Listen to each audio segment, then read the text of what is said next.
थक गया हूँ मेहमां की तरह घर आते आते, थक गया हूँ मेहमां की तरह घर आते आते, घर से बेघर हो चुके हैं हम चंद रुपए कमाते कमाते। मित्रों, आज बात हिंदी की है। हिंदी पखवाड़े का ये स्वर्णिम समय चलता है भारत में। और मैं यह स्पष्ट कर दूं कि भाषा समाज के सामूहिक चेतना की संवाहक होती है और सचमुच मनुष्य होने का अर्थ है भाषा में होना, और निज भाषा में होने का मतलब है अपने सांस्कृतिक विश्व के दायरे में होना। यदि कोई अपनी भाषा में नहीं है तो समझिए वो अपने घर से ही बेघर है। रविंद्रनाथ टैगोर कहते हैं, घर कईनो बाहर और बाहर कईनो घर। यानी घर में जो चीजें होनी चाहिए आज वो धीरे धीरे गायब होती जा रही है और बाहर की अनचाही चीजें आज हमारे घर पर भरती जा रही है, हमारे चाहने न चाहने के बावजूद। हिंदी का विश्व सुंदर विषय है, लेकिन समय इतना कम है कि उसको समेटना बहुत मुश्किल है। फिर भी मैं समयबद्ध तरीके से अपनी बात रख लूंगा, मुझे विश्वास है। आज हिंदी विश्व में सबसे ज्यादा बोली, समझी और रेखांकित करने वाली भाषा है। यह सबसे लोकप्रिय भाषा भी है और दूसरे शब्द में कहें तो ये एक ऐसी भाषा है जो दुनिया भर के लोगों के लिए बहुत ही महत्व रखती है। अगर आंकड़े पे जाएं, 2015 तक का मेरे पास जो आंकड़े हैं उसके मुकाबले बिलियन, मिलियन के अर्थ में, जिसका 1 मिलियन का 10 लाख होता है, हिंदी भाषा को जानने, समझने और बोलने वालों की संख्या विश्व में 1300 मिलियन है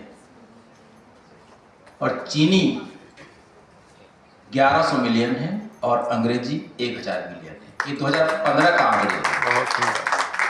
इसका मतलब ये हुआ कि आज विश्व में जो पहले तीसरे स्थान पर हिंदी विराजती थी, आज अब विश्व की पहली भाषा बन चुकी है। इस मायने में जब आप मॉरिशस की यात्रा करेंगे, फिजी की यात्रा करेंगे, गुयाना जाएंगे, सूरीनाम जाएंगे, ट्रिनिडाद जाएंगे और टोबैगो जाएंगे, जहां हिंदी को राजभाषा के रूप में न केवल सम्मान दिया जा रहा है बल्कि उसका गुणगान वहाँ के जो स्थानीय कवि हैं वो लोग मुक्त कंठ से कर रहे हैं। इतना ही नहीं मित्रों, Indonesia, America, Britain, Australia, Africa और खाड़ी के देशों में भी हिंदी बहुत ही लोकप्रिय है। वहाँ इस तथ्य से आप वाकिफ होइए कि विश्व के आज 18% जनता हिंदी बोलती, जानती और समझती है। खैर, विश्व स्तर पर जो हिंदी के लिए जो आज विश्व भाषा के हम जो तुलना कर रहे हैं या उसको लेकर जो बातचीत कर रहे हैं, सबसे पहले जानिए कि हिंदी भाषा के लिए, हिंदी को विश्व भाषा होने के लिए कौन से मानक और कौन से पैमाने से गुजरना होगा। क्या हिंदी उसमें खरी उतरती है यानी ये जान लीजिए। किसी भी विश्व भाषा के लिए पहला और अंतिम शर्त है उस भाषा के बोलने वालों की संख्या बड़ी तादाद में हो, यानी विश्व के अनेक देशों में इसको बोली और समझी जाती है। दूसरा शर्त है साहित्य सृजन की प्रदीर्घ प्रक्रिया, प्रदीर्घ परंपरा। आप जानते हैं हिंदी के संदर्भ में दोनों बातें लागू होती हैं। तीसरी है शब्द संपदा और दूसरी भाषा को प्रभावित करने वाली क्षमता। चौथी वाली है शब्द और आर्थिक संरचना, जिसमें लिपि सरल हो, सुस्पष्ट हो और वैज्ञानिक हो। पांचवा शर्त है ज्ञान विज्ञान के क्षेत्र में, तकनीकी क्षेत्र में अपनी भूमिका निभा सके और सहज रूप में वहाँ अपनी प्रवेश पा सके। छठवीं है विश्व मन की आकांक्षा को प्रतिफलित करे और जनसंचार के जितने माध्यम है वहाँ आसानी से हस्तक्षेप कर सके। इसकी जो साहित्य, इसकी जो रचनाएं है, इसके जो साहित्य है वो दूसरी भाषा में अनुदित हो। साथ ही जो समकालीन चुनौती हैं, ईमेल, ई-कॉमर्स, इंटरनेट आदि में भी ये अपनी भूमिका निभा सके। और 10वीं जो इसका है शब्दावली पारिभाषिक और सुस्पष्ट हो और विश्व चेतना की जो संवाहिका के रूप में अपने आप को प्रमाणित कर सके। ये 11 के 11 गुण केवल तकनीकी क्षेत्र में प्रवेश को छोड़ दें तो 10 गुण हमारे हिंदी में है।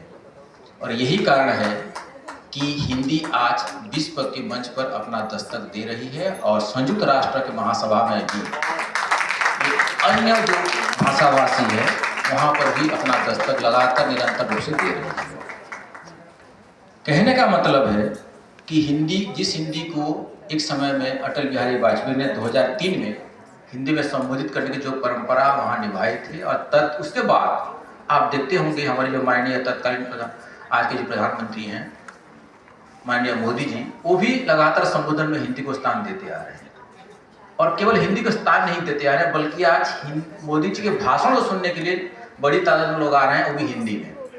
पहले ये केवल देखने की बात थी, सुनने की बात थी, लेकिन आज नरेंद्र मोदी जी को देखने का मतलब है उनकी भाषा को सुनना, क्योंकि मूलतः नरेंद्र मोदी जी हिंदी भाषाभाषी नहीं है, गुजरात के हैं। और उनको जो बोलते हैं उसमें एक दिल की बात उतरती है, गहरी मन की बात उतरती है, जिसको हम लोग प्रभावित होते हैं, जानते हैं, समझते हैं। अगर ताकत की बात करें, प्रभावित करने वाली बात है, दुनिया को प्रभावित करने की बात करें तो पिछले 3 सदी को देखेंगे। 18वीं सदी में आप देखते होंगे ऑस्ट्रिया और हंगरी का दावेदारी था दुनिया में। 19वीं सदी में ब्रिटेन और जर्मनी की दावेदारी थी। 20वीं सदी में अमेरिका और सोवियत राष्ट्र संघ की दावेदारी थी। और आज 21वीं सदी में आप देख रहे हैं कि चीन और भारत की दावेदारी है। तो ये स्पष्ट दावेदारी इसलिए है कि हम लोग अपने अपने क्षेत्र में काम करते हुए आगे बढ़ रहे हैं और निरंतर हिंदी के विकास में निरंतर लगे हैं। लेकिन मैं आपको यहाँ स्पष्ट कर दूं कि हम लोग जो भारतवासी हैं, अगर अंग्रेजी के साथ जुड़ते हुए जो हिंदी को छोड़ने की मंशा बना रहे हैं, उसी के साथ साथ अगर हम हिंदी की बात करते चलें, और जो दुष्प्रचार बाजार में आज है, ठंडा का मतलब क्या है, जुर का झटका कैसे लगता है, इन सारी बातों से अपने बच्चों को बचाना है और धीरे धीरे हिंदी शब्दावली को बचाने की जिम्मेदारी हमें है, तभी हिंदी विश्व भाषा बनेगी। निधि जी की पर्ची आ गई है, मुझे मैं अपनी बात को और वाणी को विराम देता हूं। लेकिन जिस विश्वास से आज यह कार्यक्रम आयोजित किया गया है, यह विश्वास दूर तक चलता रहे, यह संदेश दूर तक जाए। आप सभी को इस हिंदी की पखवाड़े की शुभकामनाएं। बहुत बहुत धन्यवाद।